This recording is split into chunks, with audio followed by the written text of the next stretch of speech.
Welcome to Man Does Tech, where I solve the problems you didn't even know you had.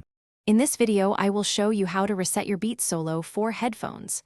First, let's identify the necessary buttons. On the right ear cup, you'll find the power button. Then, on the left ear cup, locate the volume down button.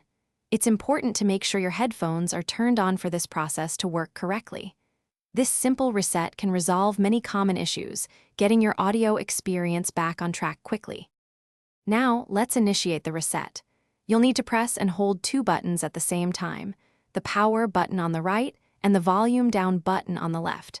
Keep both of these buttons firmly pressed for about 10 seconds.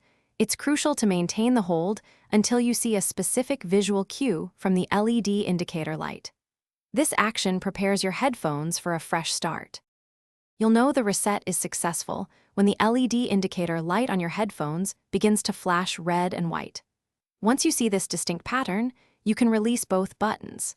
This red and white flashing confirms that your Beats Solo 4 have been reset to their factory settings.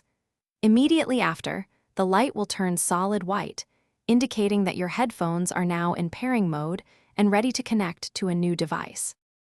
After the reset, it's a good practice to go into your device's Bluetooth settings and forget or remove the Beats Solo 4 from any previously paired lists. This ensures a clean connection. You can then repair your headphones as if they were brand new. Performing a reset is an excellent troubleshooting step for connectivity issues, or if you're preparing your headphones for a new user, ensuring all old data is cleared. Thanks for watching. If you found this helpful, don't forget to like and subscribe.